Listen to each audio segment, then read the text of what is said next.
After celebrations, you're left with one universal truth: too many leftovers. Welcome, my name is Bruno, and this Portuguese stuffed bread is here to save the day. Meat bola is a classic that transforms leftovers into a new, delicious, hearty meal. And I know bread making can be intimidating. Kneading, proofing, rising, it's almost an Olympic sport. But this recipe, it's part bread, part savory, and part just an excuse to eat half a loaf in one sitting. Let's do this. Let's start with the dough. For this meat bola, we're using brioche inspired dough that's soft, buttery, and just melts in your mouth. In a glass bowl or large measuring cup, combine warm milk, sugar, and dried yeast. Stir it and let it sit in a warm place for about 20 minutes. When it's frothy and bubbly, you know it's ready. Next, in your stand mixer bowl, combine bread flour, salt, and the remaining sugar. Then crack the eggs into a bowl and whisk them lightly. Pour in the frothy yeast mixture. Using a dough hook attachment, beat the mixture until it starts coming together. I'm doing all of this on low speed.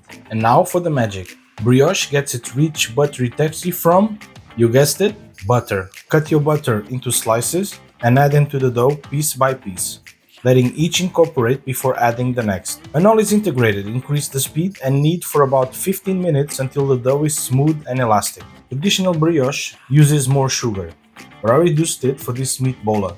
It gives the dough a hint of sweetness, balancing the smoky savory fillings without overpowering them. Trust me, it's the sweet spot. No pun intended. If the dough looks too sticky after 15 minutes of kneading, add another 25 grams of flour. Once it's ready, shape the dough into a ball, place it in a greased bowl, cover with a plastic wrap or a cloth, and let it proof in a warm place for about 1 to 2 hours, or until it doubles or even triples in size. When I first started making this, I experimented with so many different doughs. I used potato to try to make the dough softer, but they were still far too dense for my taste. Others relied on baking powder, which gave them a cakey texture that just didn't feel right. That's why I landed on this brioche style dough. It takes a bit longer, but trust me, the buttery, airy result is worth every minute. This dough is the secret to making this bread as light and delicious as it looks. And while the dough is resting, let's see what fillings we have available. I'll use some pine nuts, I just love them. Heat up a dry pan over medium heat and add a handful of pine nuts. Stir them constantly for about 2 to 3 minutes until they're golden and fragrant. Be careful, they can burn quickly. Once toasted, remove them from the pan and set them aside to cool. If you don't have pine nuts, walnuts are also a great alternative for that crunchy texture. Now, on the same pan, I'll add my chorizo. I had a little bit left in the fridge, I just minced it, and now it's ready to fry. Let it cook for about 5 to 6 minutes, stirring occasionally until the chorizo releases all its smoky oils. When done, just set it aside to cool down.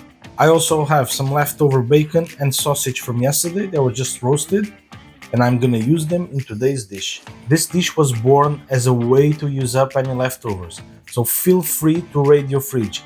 Ham, turkey, even some veggies could work beautifully.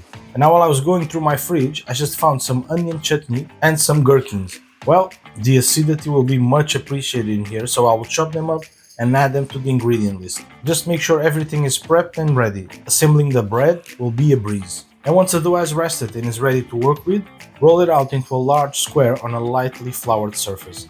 You want it thin enough to stretch but sturdy enough to hold the fillings. This recipe is really a personal one. I know this combination works, but even in Portugal, no two recipes of this dish are exactly the same. But one rule was simple: the more variety in the filling, the better.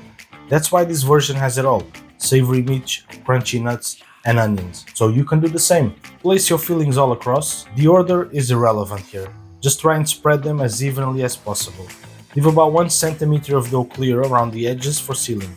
With all our fillings done, carefully gather the edges of the dough and start rolling. When reaching the end, pinch the dough together at the top to seal everything inside. Close the corners and flip the dough over so the seam is on the bottom, shaping it into a smooth roll. And don't worry if your roll isn't perfect, it'll still taste amazing. Place the dough into a baking tray, cover, and let it proof for 1 hour before baking.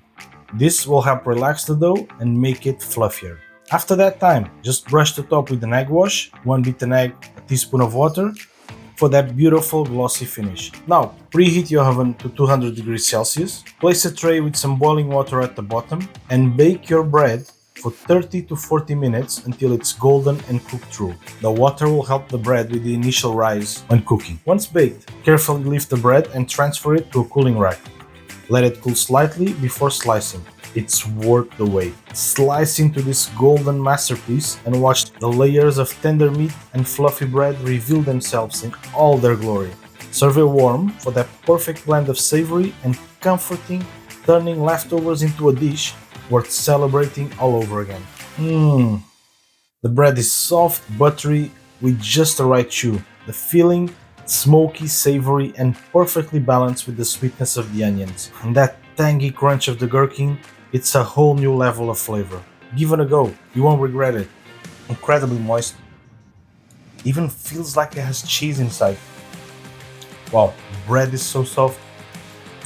What a banger! What a banger! Wow! Are you ready to try this dish at home?